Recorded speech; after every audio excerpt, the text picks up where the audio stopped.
रूस के मशरिक़ बईद में वाक़या शहर व्लादिवोस्तोक में 4 रोज़ा 8वां ईस्टर्न इकनॉमिक फोरम मुनक़िद होगा, जो 10 सितंबर से 13 सितंबर तक जारी रहेगा। ईस्टर्न इकनॉमिक फोरम रूसी और आलमी सरमायाकारी बरादरियों के अंदर रवाबित कायम करने और मजबूत करने के लिए एक अहम बैनुल-अक़वामी प्लेटफॉर्म है। तफसीलात शाहिद घुम्मन की इस रिपोर्ट में देखिए।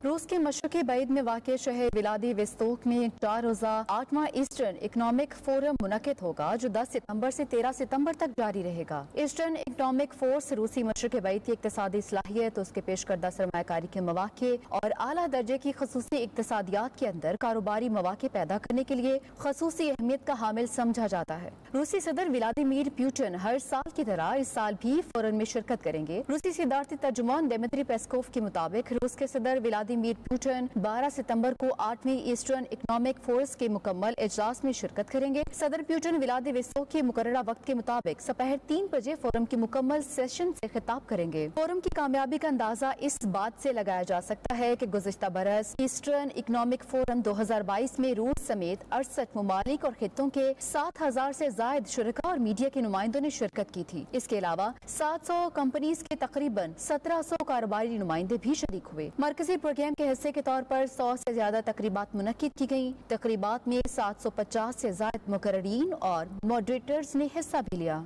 फोरम में मजमूई तौर पर 3.2 ट्रिलियन रूबेल के 296 मुआहदों पर दस्तखत किए गए, जिनमें बुनियादी ढांचे और ट्रांसपोर्ट के मंसूबों, मादनी ज़खायर के बड़े ज़खायर की तरक्की के साथ साथ तामीरात, सन्नत और ज़राअत के मुआहदे भी शामिल हैं। ईस्टर्न इकनॉमिक फोरम 2023 में इस साल भी दुनिया के मुख्तलिफ ममालिक और खित्तों से हजारों शुरका की शिरकत मुतवक्के है।